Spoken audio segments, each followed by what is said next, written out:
Hello, UTM Class of 2020. We did it. Despite all odds and the eventful year we have had, we are here. Our sacrifices and those of our loved ones are coming full circle today. Congratulations. I am so incredibly proud of each and every one of you. As a first-generation student, my university experience was complicated. My parents are Somali Canadian refugees who arrived in Canada in the early 90s. When my parents found safety in Canada to start their new lives, they were around my age. The resilience and strength of my parents are not lost on me. I have 6 siblings, and my youngest brother was born when I was 14. He spent the first 2 years of his life in and out of Sick Kids Hospital receiving treatment. I spent this time curious about what was happening, and I accompanied my parents to doctor's appointments where I was astounded by some of the experiences in the hospital. Their presence was often met with a dismissive attitude, the question of competence, and condescending remarks. These experiences are unfortunately shared with many Black people as we navigate our healthcare system here in Canada. This was my first memorable experience of systemic racism, specifically anti-Black racism. These experiences infuriated me, but also pushed me to engage in health promotion as I realized how racialized and immigrant populations differed in their levels of access to healthcare. I came to UTM as a curious and budding scientist. I remember my first trip to the UTM campus. I boarded the Cramp 101 bus from Islington Station, something I can't even imagine doing today. As the bus turned into the UTM campus, I pressed the stop button, and everyone turned their heads to look at me in confusion. I later learned that no one presses the button at the campus stop, as the buses always stop when they turn into campus. I got lost on campus for 1 week before I learned 3 main buildings for my classes, and I raised my hand in first-year calculus where I asked the professor to go to the washroom in front of hundreds of students. The transition was rough, but it happened. Over the past few years at UTM, I really grew to love our campus. Our campus has a beautiful green space that serves as a habitat for a range of wildlife. But the best part of our campus is the people. My mornings began with love, and I was welcomed by Linda's warm smile and music at CCC Tim Hortons. I met 8 of my best friends in first year, and we got to experience this journey together. I am forever grateful for UTM for connecting us. I was able to conduct research on the links between migration and health promotion in immigrant and refugee communities. In third year, I was appointed to the Prime Minister's Youth Council, where I advised Prime Minister Trudeau and the Government of Canada on youth issues. Through this, I was also able to contribute in creating Canada's first national youth policy.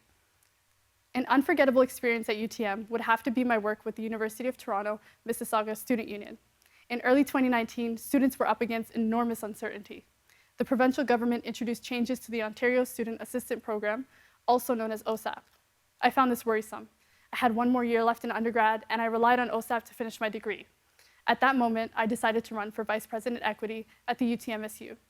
The campaigns, services, and events that the Student Union ran provided me with a great deal of support in undergrad. I wanted to be in a position to advocate for and amplify the voices of students on campus. After a few weeks of campaigning, I was graciously elected by students on campus to be their Vice President Equity. In this position, I was able to support the bursary program, our food center, and the student refugee program on campus. This experience was quite literally the most rewarding one of my life, as it allowed me to facilitate services that I relied on as a student to my fellow peers on campus.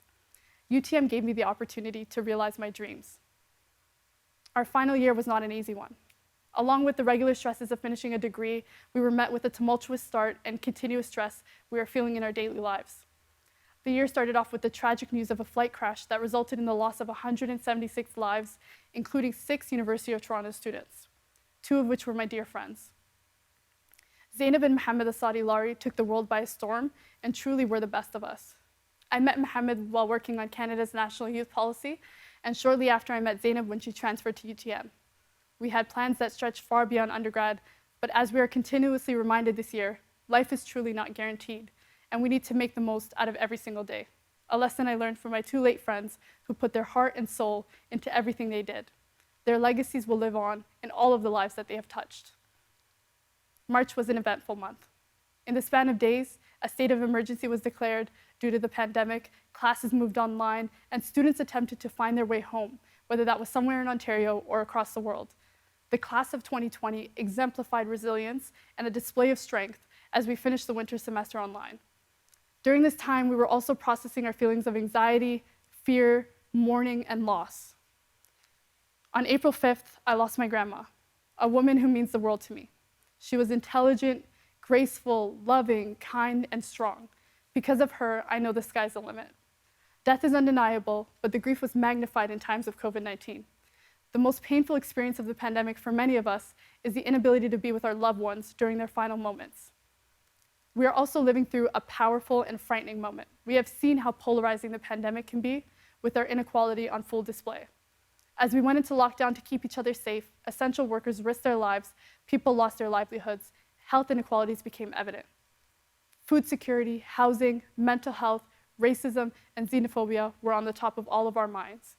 It's easy to feel helpless in this situation. However, we play a key role in creating a better world.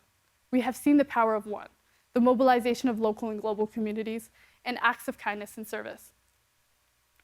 My story is one experience of the impacts of racism, and unfortunately, it isn't the only one. In the past week, we have seen the world come together to stand up for racial justice. I watched the demonstrations in Canada and the United States protesting the ongoing police brutality against Black people with tears in my eyes. These demonstrations for racial justice give me a lot of hope in the face of uncertainty and loss. Black lives matter. As a U of T graduate and now alumni, we have the responsibility to contribute to social good. As we all enter this new world, I imagine that it is peaceful, inclusive, just, and equitable. If we move towards action, that world is possible. Sometimes the circumstances and environment call on us to do life's most important work, but it's our responsibility to stand up. Wherever life takes you, the world needs your brilliant talents. Whether it may be your education, creativity, skills, or resources, we need all hands on deck to reimagine and create a better world.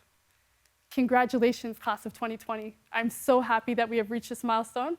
At UTM, we have a really special campus culture, one that is close-knit, compassionate, kind, and has given us all the experiences that we will never forget. I am looking forward to celebrating with you all in person. Until then, stay safe, continue caring for each other, and make your mark on the world. Thank you.